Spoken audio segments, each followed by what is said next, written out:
welcome to another ELA Training Services Maths workshop. Today we're going to look at equivalent fractions, decimals and percentages. That's the ability to take a decimal or a fraction or a percentage and turn it into a fraction, a decimal or a percentage.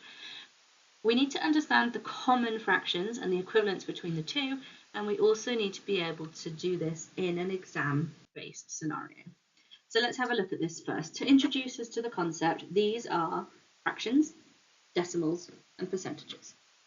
Now Yema, she says that all the cards are all the same value. Now she's not correct. Do we know why this is? Well, at this point I wouldn't expect us to be confident in answering it. We need to look at things like this fraction, does it match this fraction? Well, 5 into 10 is half, so they're the same. That's the same fraction. A fraction simplified down from 5 over 10 is 1 over 2. 50% is the same as half of something.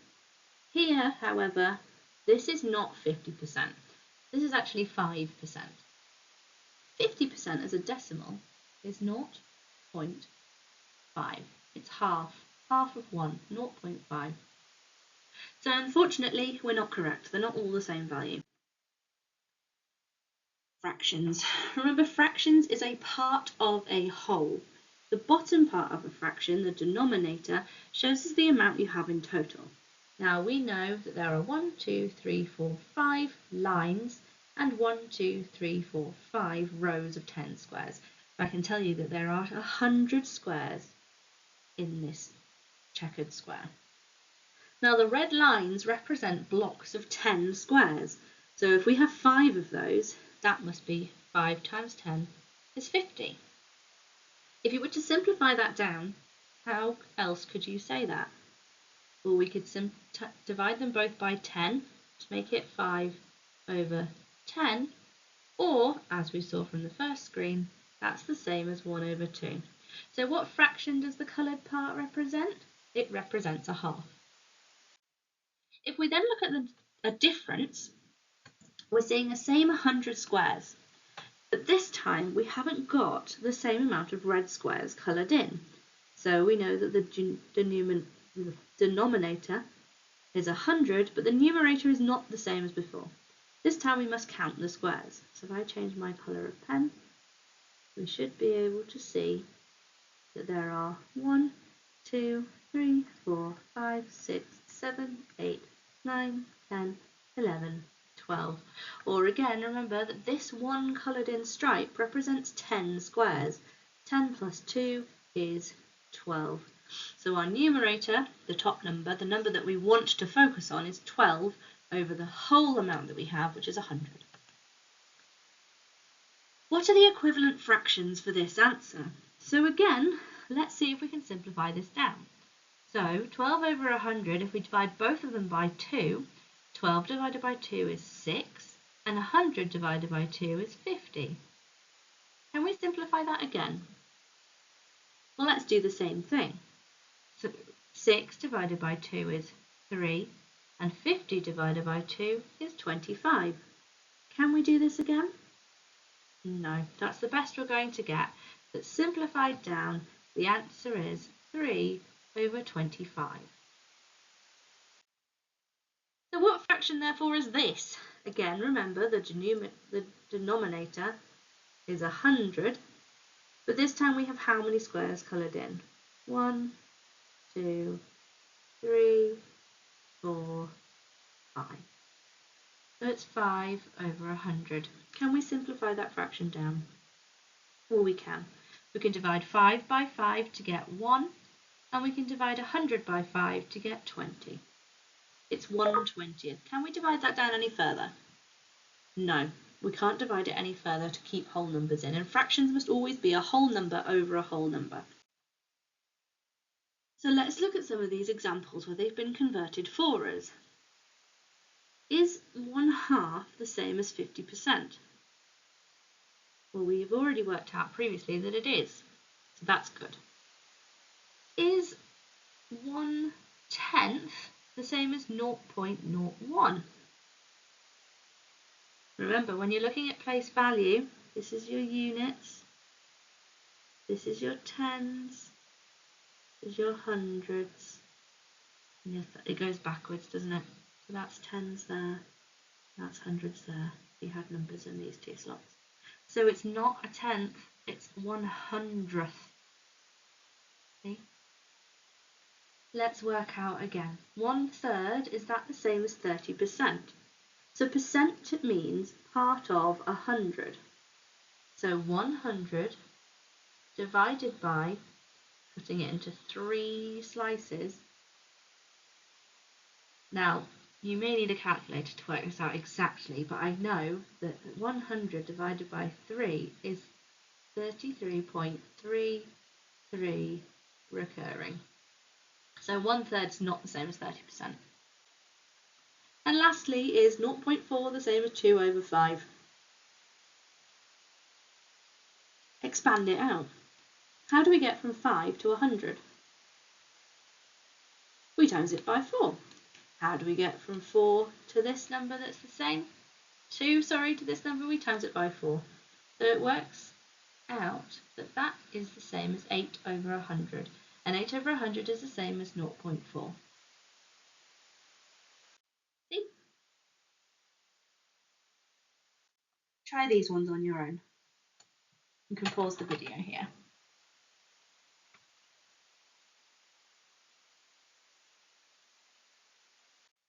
So these are your answers.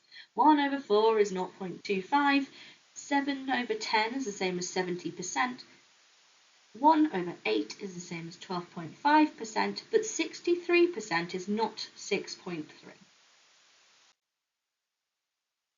Now you may have noticed the way that I'm saying these decimals, and that's very important because of something called place value. If we were to say that the number in this speech bubble is 0.63, that's very confusing. 63 is a number that we've already understood and processed. However, when you add the naught in front of it, 0, point, it has to be 2 single values. So it becomes 0.63, not 63, 63. Because otherwise you get people on the other side of the conversation who don't know what you mean. Do you mean 63 tenths? Do you mean 63 hundredths? Do you mean 63? Have you any idea what you're talking about? And it can get very confusing. So we stick with the same process that any value after the point is said independently. So that would be 7, that would be 7/1, that would be 7/13, and so on and so forth. They're always independent numbers. Right, now when you talk about a whole, this square is 10 by 10. So you work out 10 times 10 to get your whole number, which is 100. So we know that there's 100 squares in this box, and we want to know what the whole value is. So we're selecting all of them. So remember with your fractions, denominator is the amount you have in total, and the numerator is the amount you want to look at. So it's 100/100. Another way of saying this is that the whole is 1.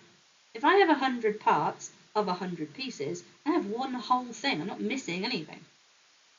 However, if we're to look at it like this, when it's a stripe, not boxes, that represents 10 squares, as we can see here down the side. Okay? 1/10 is how many out of 100? Now this time we know that we're looking for out of 100, but we're focusing on the stripe. So 1, 2, 3, 4, 5, 6, 7, 8, 9, 10, as we said. So 10/100 is the same as 1/10, but we can already see that we can simplify that down by dividing both of them by 10, which essentially means to take the 0 off the top and the bottom to get 1/10.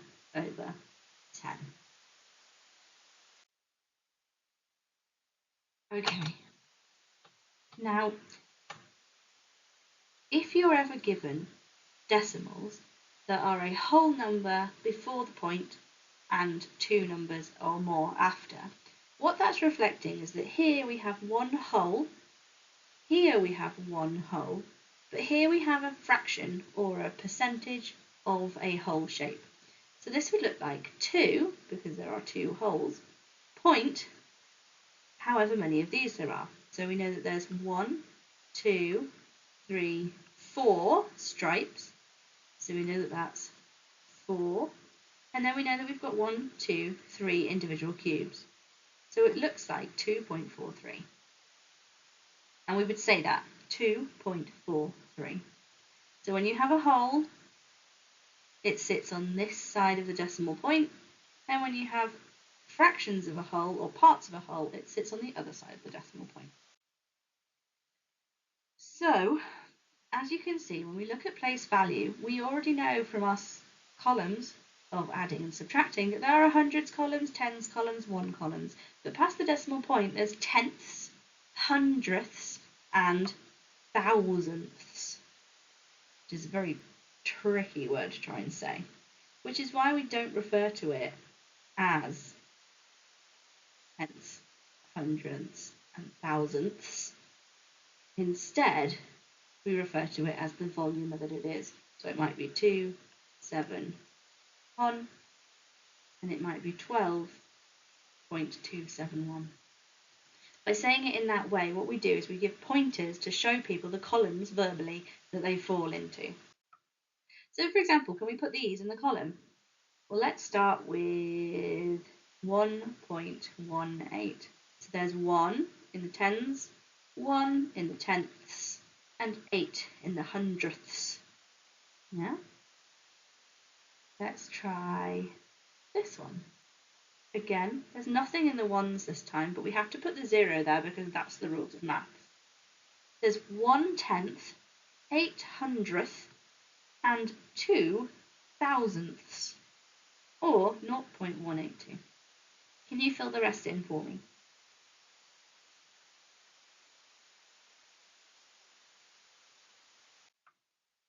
Now this time what we're going to do is we're going to try and put fractions into the tables. So remember what we're doing is we're following the same concept. If we have 4 over 10, it goes into the tenths column here, 4 tenths. But because of the rules of maths, we have to put a 0 before the decimal point. They're the rules. So 4 tenths is the same as 0.4. What about this one? Thousandths. Now the simple rule is, if you've drawn your place value table, is the number that ends falls in that column. So that's 1,000, and the last number is 5. So 5 has to go in the thousandths column. 5, 8's before it, 4's before that, and 1's before that. It just happens to hop over a decimal place. So 1,485 over 1,000 is 1.485 in decimal. See if you can complete the rest of the table.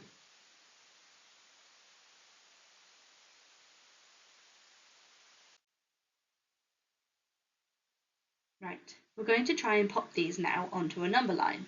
So remember that a number line is where you go from 0 to 1 in increments. Okay, between 0 and 1, there's 0.1, 0.2, 0.3, 0.4, etc., up to 0.9 and then 1. So the first thing we have to do is convert these in the speech bubble. So let's start with 2.08. So 2 is here, we then count 8 increments. 1, 2, 3, 4, 5, 6, 7, 8. So that is 2.08. Oops, gone a little bit AWOL. There you go, 2.08.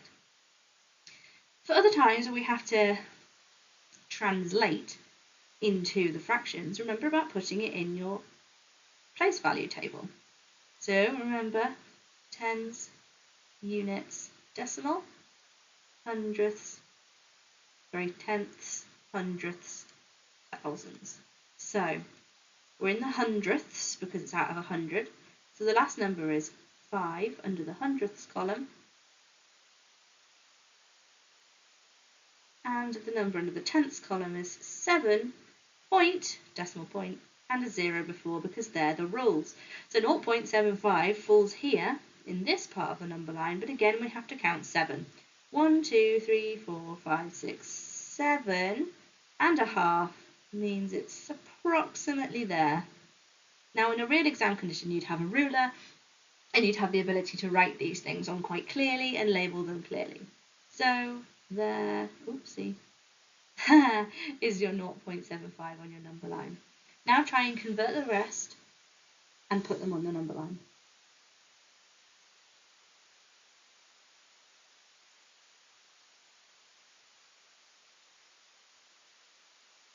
There we go, there's your answers.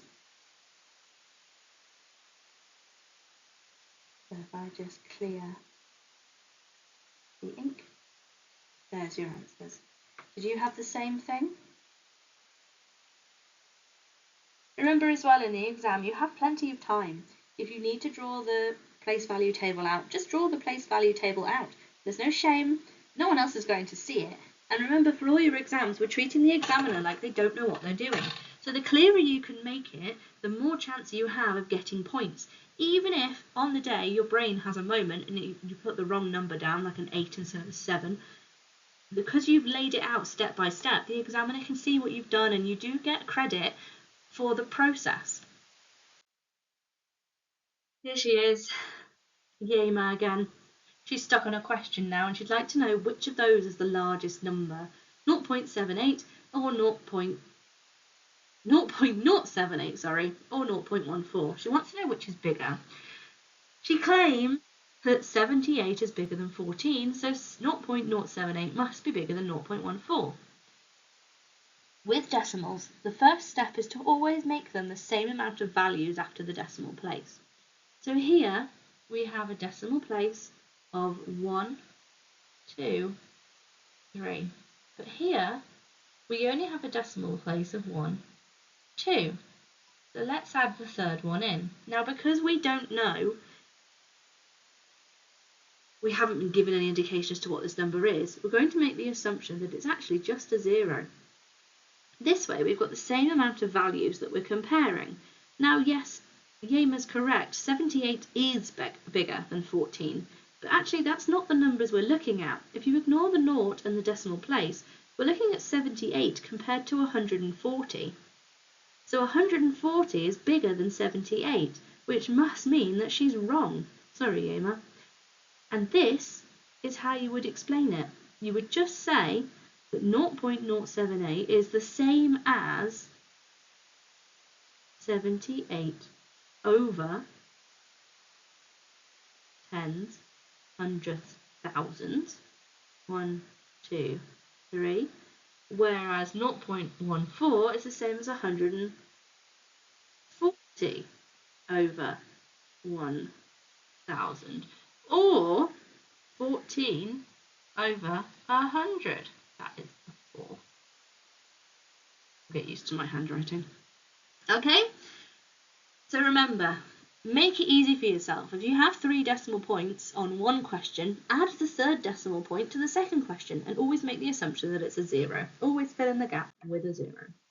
Now this time, you may be asked to add up something. You may be given a percentage or a quarter or a fraction or a decimal and asked to make 1, a value to make 1.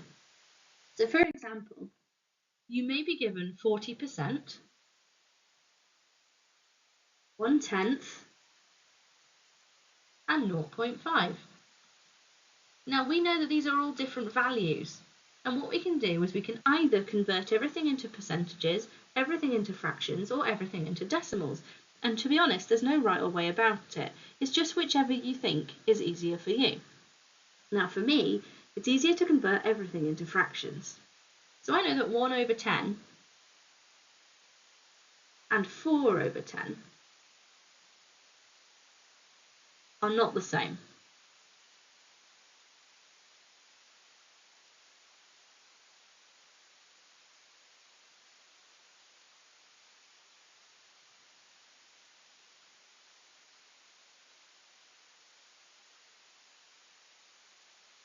There you go, 5 over 10. So we're not the same as we were before. We're now in different fraction forms. So 4 over 10, 1 over 10, and 5 over 10. Now, because all of the denominators are 10, we can add all the numerators together to check if we've made a whole. 4 plus 1 is 5, plus another 5 is 10. And remember, a whole for a fraction is when you've got the same amount on the top and the same amount on the bottom, and it equates to 1. 1. So here, that's exactly what we've done. 40% plus 1/10 plus 0.5 created 1. How many ways do you think you can make 1? Be asked how to tackle number sequencing of decimals or fractions or percentages. Now again, remember, we have to put it in an easier way for ourselves. So that's 1, 2, 3 numbers after the decimal point. That's 1, 2 after the decimal point. So let's add a third. And this over here is just one number after the decimal point. So let's add number 2 and number 3. There we are, much easier now. The next question though is to put them in size order, starting with the smallest number. This is where your highlighter comes back into it. Smallest number first. So which of those numbers is smallest? 102, 40 or 200? 40. So you do 0.04. Which number is biggest next? 0.102. And that means that at the end you've got 0.200. Okay? So that's the order in which your sequence increases.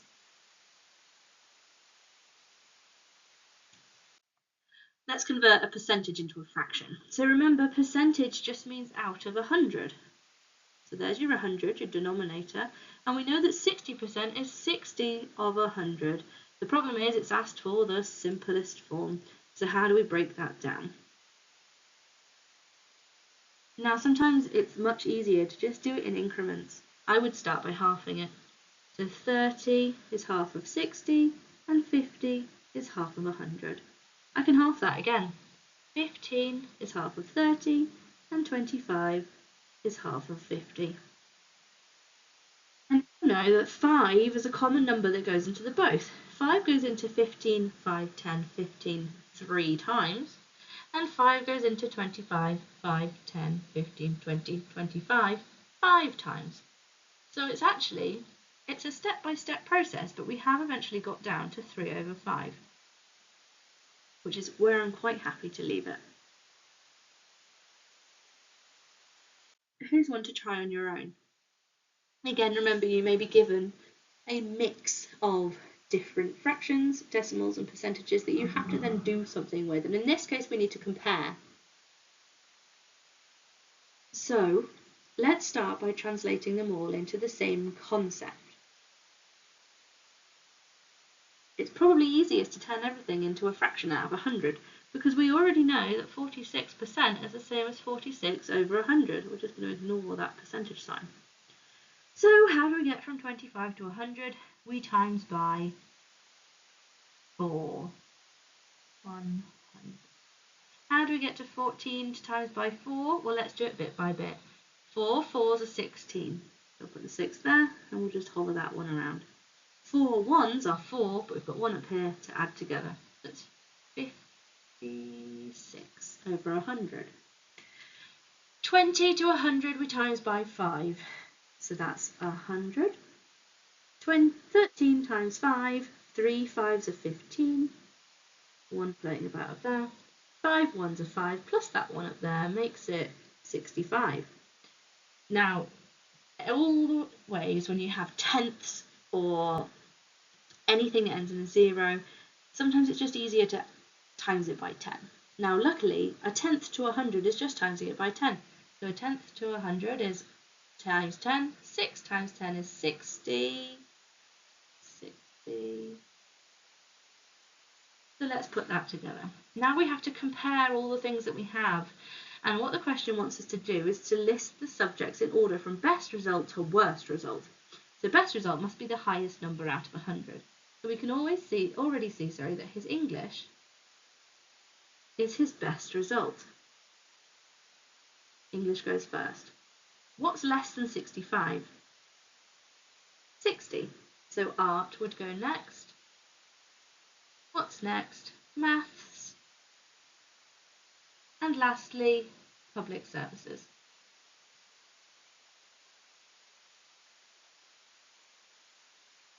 See?